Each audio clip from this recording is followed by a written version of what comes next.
ಮಾಡಿದ್ದಾರೆ. ಆ ಘೋಷಣೆ ಮಾಡಿರುವಂಥ ದಿನಾಂಕ ಫೆಬ್ರವರಿ 16ನೇ ತಾರೀಕಾಗಿದೆ.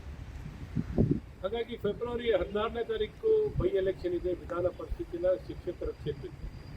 ಆ ದಿನವೇ ನಮ್ಮ ಕರ್ನಾಟಕ ರಾಜ್ಯ ಸರ್ಕಾರ ಬಡ್ಜೆಟನ್ನು ಮಂಡನೆಯನ್ನು ಮಾಡ್ತಿದೆ. ಬಡ್ಜೆಟ್ ಮಂಡನೆಯನ್ನು ಕಾನೂನು ಪ್ರಕಾರವಾಗಿ ಅದಕ್ಕೆ ಅವಕಾಶವಿಲ್ಲ.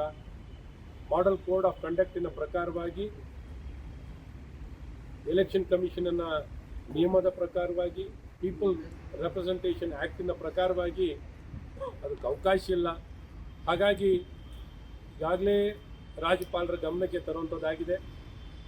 ಎಲೆಕ್ಷನ್ ಕಮಿಷನ್ನ ಆಯೋಗ ಕಮಿಷನರ್ಗೆ ಗಮನಕ್ಕೆ ತಂದು ಈ ಒಂದು ಬಡ್ಜೆಟ್ ಪ್ರೆಸೆಂಟೇಷನನ್ನು ಮುಂದಾಕಬೇಕು. ಯಾವುದೇ ಆಡಳಿತ ಪಕ್ಷ, ಕಾಂಗ್ರೆಸ್ ಪಕ್ಷ ಇದರ ಅಡ್ವಾಂಟೇಜ್ ತಗೊಳ್ಬಾರ್ದು, ಎಲೆಕ್ಷನ್ ಮೇಲೆ ಪರಿಣಾಮ ಆಗಬಾರ್ದು, ಬಡ್ಜೆಟನ್ನು ಮುಂದಕ್ಕೆ ಹಾಕಿಂತ ಎಲೆಕ್ಷನ್ ಕಮಿಷನನ್ನು ಗಮನಕ್ಕೆ ತಂದು ಅವರು ಈ ಬಗ್ಗೆ 1-2 ದಿನದಲ್ಲಿ ತಿಳಿಸ್ತೀವಿ ಅಂತ ಈಗಾಗಲೇ ಹೇಳಿದ್ದಾರೆ. ಇವತ್ತು ನನ್ನೊಂದಿಗೆ ಎಲೆಕ್ಷನ್ ಆಯೋಗದ ಅಧಿಕಾರಿಯನ್ನು ಮೀಟ್ ಆಗಲಿಕ್ಕೆ ಚೆಲುವಾದಿ ನಾರಾಯಣಸ್ವಾಮಿಯವರು, ವಿಧಾನ ಪರಿಷತ್ತಿನ ಸದಸ್ಯರು ರುದ್ರಯ್ಯನವರು ಮತ್ತು ನಮ್ಮ ವಕ್ತಾರರಾಗಿರುವಂಥ ಪ್ರಶಾಂತ್ ಅವರು, ನಮ್ಮ ಪ್ರಧಾನ ಕಾರ್ಯದರ್ಶಿಗಳು ಎಲ್ಲರ ಒಳಗೊಂಡಂತೆ ಮತ್ತು ನಮ್ಮ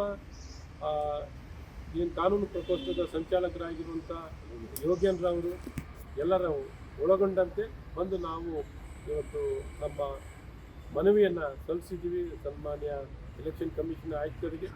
ಅವರು ಕ್ರಮವನ್ನು 2 ದಿನದಲ್ಲಿ ತಿಳಿಸುವಂಥದ್ದಾಗುತ್ತೆ ಅಂತ ಹೇಳಕ್ಕೆ